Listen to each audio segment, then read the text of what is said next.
Hello दोस्तों, नमस्कार। आप लोग कैसे हैं? तो अभी आप देख रहे हैं मेरे यूट्यूब चैनल टॉपर्स क्लासेस।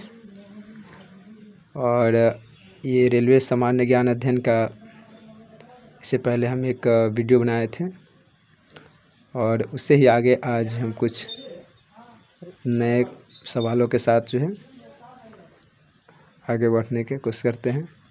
तो चलिए देखिए आप लोग। तो हम एक एक शिफ्ट के क्वेश्चन करवा रहे हैं। इससे पहले हम 29/8/2018 के फर्स्ट शिफ्ट का क्वेश्चन देखे थे, और आज हम फिर LLB टेक्नीशियन CBT 1 का जो है 31/8/2018 के फर्स्ट शिफ्ट का क्वेश्चन लेके आए हैं। तो देखिए, पहला क्वेश्चन है,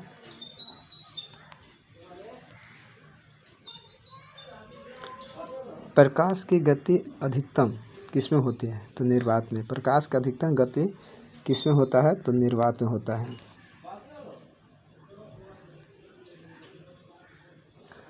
हाँ, प्रकाश की अधिकतम गति निर्वात में होती है। थोड़ा प्रॉब्लम हो रहा है, इसलिए क्षमा चाहता हूँ।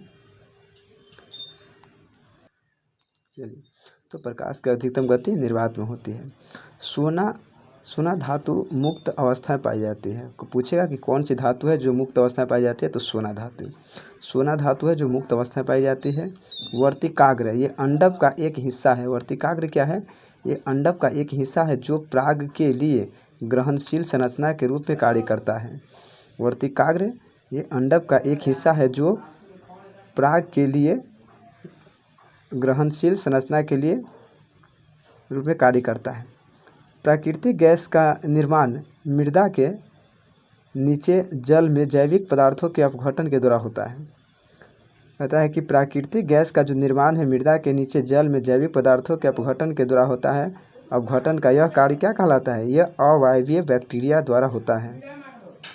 प्राकृतिक गैस का निर्माण मृदा के नीचे जल में जैविक पदार्थों के अपघटन द्वारा होता है।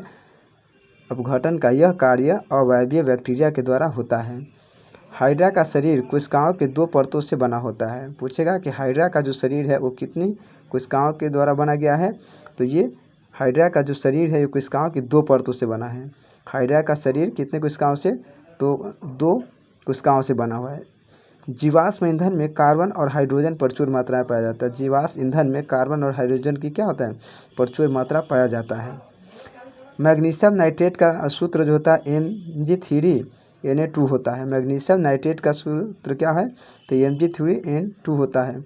मानव हृदय के ऊपरी 2 कक्षों का अलिंद कहा जाता है? मानव हृदय के ऊपरी के 2 कक्षों को क्या कहा जाता है? अलिंद कहा जाता है। मानव हृदय के ऊपरी 2 कक्षों के अलिंद कहा जाता है। जब कोई वस्तु बिना किसी बाधा के गिरती है तो उसके रास्ते के किसी बिंदु पर उसकी स्थितिज ऊर्जा क्या होती? घट जाती है। जब कोई वस्तु बिना किसी बाधा के गिरती है तो उसके रास्ते के किसी बिंदु पर उसकी स्थितिज ऊर्जा क्या होता है? घट जाती है। और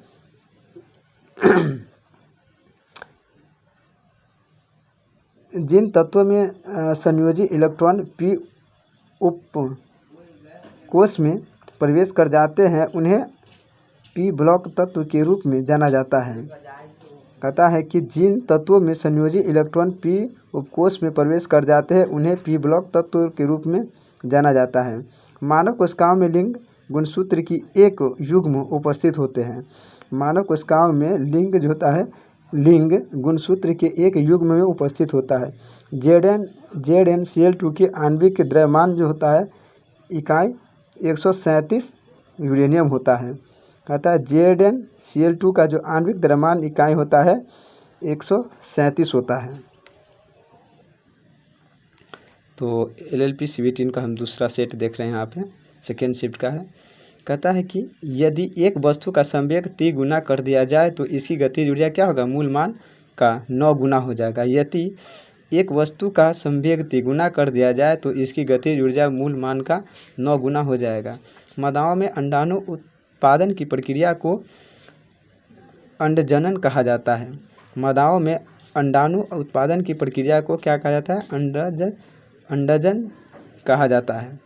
एक ही अवधि में मौजूद आधुनिक आवधिक तालिका तत्वों में सेलों की संख्या क्या होती है? समान होती है। कहता है एक ही अवधि में मौजूद आधुनिक अवधि तालिका में सीलों की संख्या क्या होती है? तो समान होती है। ब्राउनियन गति की खोज जो है रॉबर्ट ने की थी।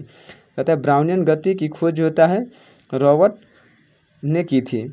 जब कई प्रतिरोध समांतर में जोड़े जाते हैं तो उनका जो संयुक्त प्रतिरोध उनमें से न्यूनतम प्रतिरोध से कम होता है। कहता है कि जब कई प्रतिरोध समांतर में जोड़े जाते हैं तो उनका संयुक्त प्रतिरोध उनमें न्यूनतम प्रतिरोध से कम होता है। असंतुलित रासायनिक समीकरण को कंकाल रासायनिक समीकरण कहा जाता है। असंतुलित रासायनिक समीकरण को क्या कहता है? कंकाल रासायनिक समीकरण कहा जाता है। किसी अनुदैर्ध्य तरंग में लगातार 2 संपीड़न और 2 लगातार विरलीकरण प्रक्रियाओं के बीच की दूरी को क्या कहते हैं? तरंगदैर्घ्य कहा जाता है। किसी अनुदैर्ध्य तरंग में लगातार 2 संपीड़न और 2 लगातार विरलीकरण प्रक्रियाओं के बीच की दूरी को क्या कहा जाता है? तो तरंगदैर्घ्य कहा जाता है। आवेश के एसआई इकाई की कूलम्ब होता है। आवेश का एसआई इकाई क्या होता है? कूलम्ब होता है। संतृप्त हाइड्रोकार्बन को एल्केन कहा जाता है। संतृप्त हाइड्रोकार्बन को क्या कहता है?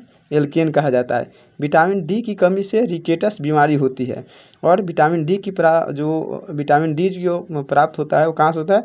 तो सूर्य की प्रकाश से होता है। संतृप्त हाइड्रोकार्बन को एल्केन कहा जाता है और विटामिन डी की कमी से कौन सा रोग होता है? रिकेटस बीमारी हो जाती है। ठीक है। और कैल्शियम हाइड्रोक्साइड का सही सूत्र होता है क्या? C/OH का होल ट्वाइस होता है। कैल्शियम हाइड्रोक्साइड का सही सूत्र क्या होता है? Ca/OH का होल ट्वाइस होता है। कैल्शियम हाइड्रोक्साइड का सही सूत्र क्या है? Ca/OH का होल ट्वाइस होता है। 5 से 8% एसिटिक एसिड को सिरका कहा जाता है। कितने प्रतिशत एसिटिक एसिड को सिरका कहा जाता है? तो 5 से 8% को जो होता है सिरका कहा जाता है। 5 से 8% एसिटिक एसिड को क्या कहता है? सिरका कहा जाता है। तो चलिए आप लोग बताइएगा कि हमारा ये क्वेश्चन कैसा लगा और आप लोग लाइक और शेयर जरूर कीजिएगा। तो अगला नेक्स्ट वीडियो हम फिर से लेकर आएंगे। तो बोलिए जय हिंद।